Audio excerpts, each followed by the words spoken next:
Movie की starting 1956 के Israel के समय से होती है, जो कि एक छोटी सी सिटी है जिसमें कुछ टूरिस्ट उतरे, जिसमें रोनी नाम की लेडी अपने हस्बैंड के साथ में इजराइल विजिट करने आई है।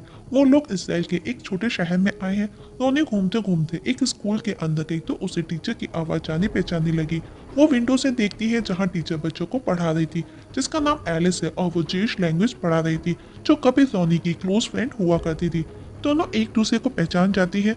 रोनी जब वहां से लौटती है तो एलिस को खुद का पास्ट याद आया और इस जगह मूवी फ्लैशबैक में गई और हमें हॉलैंड 1944 में दिखाया जाता है। एलिस हॉलैंड से बिलोंग करती थी। एलिस का नाम रैचल हुआ करता था, जो किसी फैमिली के साथ में चिपक के रहा करती थी, क्योंकि उस समय नीदरलैंड में नाजीज का शासन हुआ करता था और उन्हीं से चिपक के वो एक फार्म हाउस में रहती थी। साथ ही रैचल एक डच जूइश सिंगर भी थी। एक दिन जब वो लेक के किनारे रिलैक्स फील कर रही थी, मीन सनबाथ ले रही थी, तो उसका दोस्त उसके पास आया। वो दोनों वोटिंग करने के लिए जाने का डिसाइड करते हैं, पर तभी कुछ जेट्स को देखा जो उनके उस फार्म पर बम गिरा करके उसे डिस्ट्रॉय कर देते हैं, पर रैचल और उसका दोस्त बच जाता है।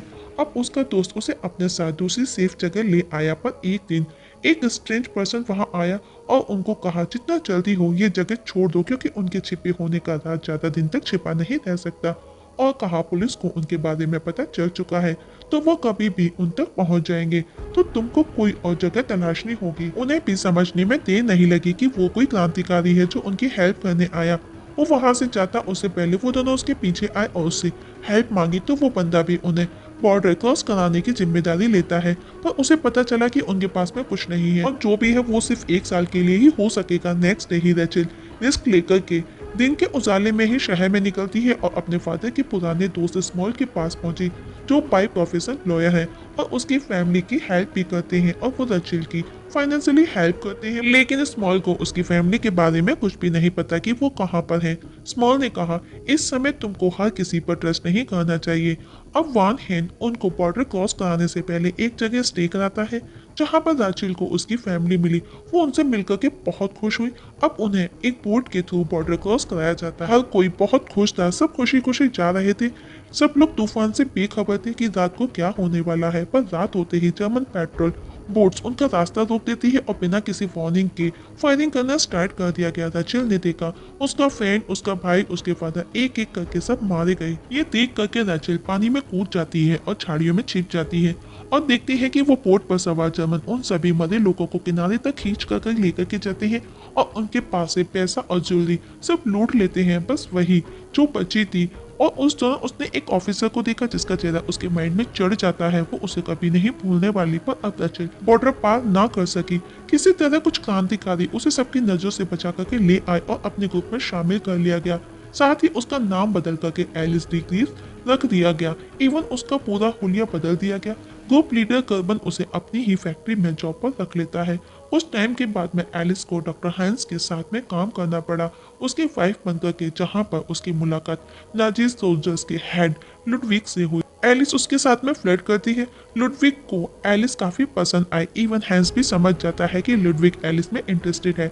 एक दिन जर्मन्स को वेजिटेबल्स गाड़ी में कुछ इलीगल मिल, जिसमें गर्बन का बेटा टिम और उसका पूरा ग्रुप शामिल था। उन सबको पकड़ लिया गया, उनको मारा गया।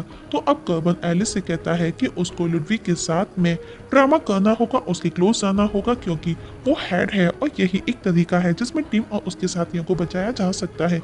अब एलिस वापस से खुद को कम्प्लीटली चेंज करती है और इस सब में हैंस उसको काफी हेल्प करता है। अब एलिस वापस से लुडविग के पास पहुंची और जल्दी ही अपनी अदाओं से वो उसको अपने फेवर में कर लेती है। एक दिन लुडविग एलिस के साथ में एसडी रेजिडेंशियल की हेडक्वार्टर की पार्टी में लेकर के पहुंचा, जहाँ पर पहले से और भी ऑफिसर मौजूद थे। तभी एलिस की नजर गुंतुन फ्रैंकलिन पर जाती है, जिसने उस रात उसकी फैमिली को मार डाला, जिसे देख करके एलिस पैनिक होकर के बाथरूम भागी, पर कुछ ही देर में वो नॉर्मल होकर के वापस पार्टी ज्वाइन करती है, जिससे कि उस पर किसी को कोई शक ना हो, और गाना गाती है। सबको उसका गाना पसंद आया, सब गाने को एंजॉय कर रहे थे।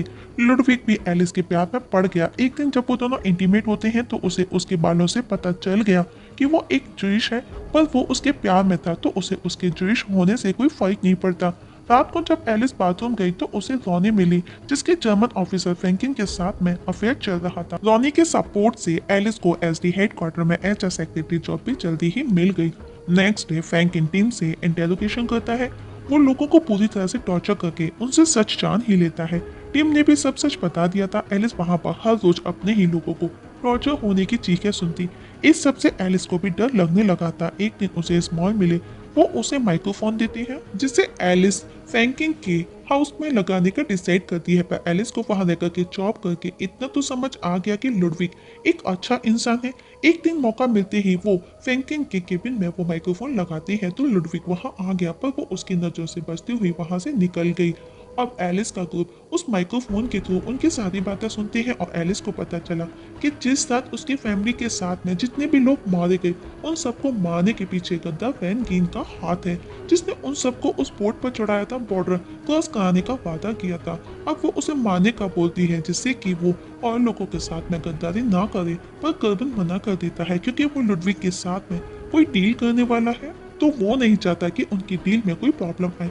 मीन्स वो कोई गड़बड़ नहीं चाहता। इस पर एलिस को और ज्यादा गुस्सा आ जाता है, वो आउट ऑफ कंट्रोल होती है।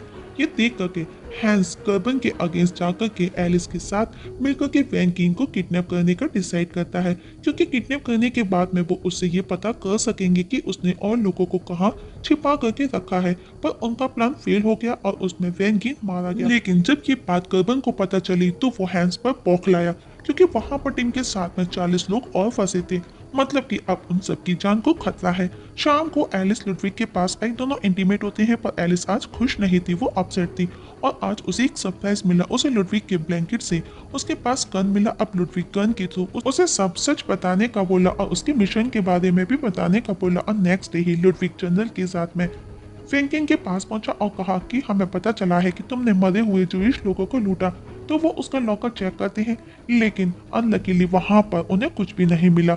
अब खिसियाए फ्रैंकिन ने बताया कि लुडविग क्रांतिकारियों के साथ मिलकर के डील करने वाला है और अब फ्रैंकिन की जगह लुडविग को अरेस्ट कर लिया गया और देशद्रोह के चार्जेस पर उसे मौत की सजा सुनाई गई। वहीं हैंस कर्बिन दोनों अब अपने साथियों को छुड़ाने का प्लान बनाते हैं। एलिस भी उनके साथ आने का बोलती है क्योंकि वो वहां पर जॉब करती है तो उन्हें उसकी हेल्प लगेगी, पर एक शर्त पर उन्हें लुडविग को भी आजाद कराना होगा। सब मान जाते हैं। अब नेक्स्ट डे हेडक्वार्टर में पार्टी चल रही थी, सब वहां बिजी थे, एंजॉय कर रहे थे। Alice underground back exit gate open करती है जिसमें उसके ग्रुप के लोग अंदर आकर के अपने लोगों को आजाद कराते हैं, पर अचानक से वहां नाजिस आ गए। मतलब कि उनको उनके बारे में पहले ही पता चल चुका था और उनका प्लान फेल हो गया और अब उन सभी पर फायरिंग स्टार्ट हो गई, जिसमें हैंस को छोड़ करके सब मारे गए, पर हैंस किसी तरह बच करके भाग निकला। वहीं फ्रैंकिन को उस माइक्रोफोन के बारे में पता चल चुका था तो वो उसी के ग्रुप को उसके अगेंस्ट कर देती है। वो ऐसा करते हैं कि उसके साथियों को लगे कि नाजियों को एलिस ने इंफॉर्मेशन दी है। ये बात पता चली तो क्रांतिकारी भड़के थे, तो वो एलिस को एज अ पनिशमेंट मारने का डिसाइड करते हैं क्योंकि उन्हें लगा कि वो उनके साथ गद्दारी कर रही है। वहीं एलिस को बंदी बना लिया गया। वहीं उसी रात रोनी एक ऑफिसर को डिस्ट्रैक्ट करती है जो उस रात ड्यूटी पर था और अपने एक फ्रेंड की मदद से लुडविग और एलिस को आजाद करा देती है, इससे पहले कि उन्हें मार दिया जाए। अब एलिस और लुडविग पोर्ट में एक साथ थे, दोनों काफी क्लोज थे। उन्होंने रेडियो पर सुना कि नाजीज ने सरेंडर कर दिया है, मतलब कि अब जूइश आजाद थे। फ्रैंकिन वहां से भागने की कोशिश करता, पर उससे पहले हैंस उसे गोलियों से भून डालता है और जूइश की लूटी धन दौलत भी वापस ले लेता है। वहीं एलिस लुडविग भी लौट आए। उसने देखा रोनी किसी ऑफिसर के साथ में शादी करने वाली है और देखा कि डच लोग नाजी सोल्जर्स और लेडीज को टॉर्चर कर रहे हैं। ये देख करके वो डर जाते हैं क्योंकि उन लोगों की नजरों में वो अभी भी नाजीज हैं। और अब वो स्मॉल के पास पहुंचे तो स्मॉल ने बताया कि उन्हें पता है कि उनके साथ में कौन गद्दारी कर रहा है, पर वो ये सच सिर्फ और सिर्फ किसी कैनेडियन ऑफिसर को बताएंगे। पर तभी कोई स्मॉल को शूट कर देता है और वो मारा जाता है। लुडविग उसके पीछे भागता है बेखबर, पर पब्लिक उल्टा लुडविग को नाजी समझ करके पकड़ लेती है। तभी उनकी नजर एलिस पर गई तो वो उसे भी पकड़ने पहुंचे, पर उससे पहले उसने स्मॉल के पास से एक डायरी उठा ली जिसमें उस चीटर का नाम लिखा था। वहीं लुडविग को शूट कर मार दिया गया। एलिस को बंदी बना करके मजदूरी कराई जाती है। उसकी हालत बहुत खराब थी। वह हैंस एक दिन उसे देख लेता है जो डच आर्मी में जॉब करने लगा था।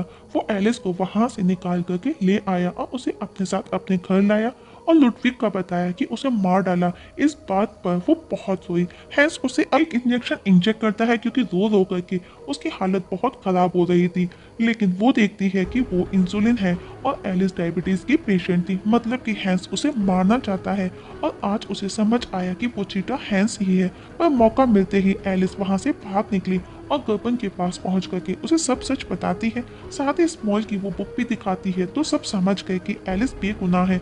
असली देशद्रोही हैंस है, पर तब तक वो भाग चुका था। लेकिन वो उसे रास्ते में ही पकड़ करके उसकी कॉफिन में जिसमें वो छिप करके जा रहा था पैसों के साथ में दफना देते हैं, जिसे उसने जिश की डेड बॉडी से लूटा था।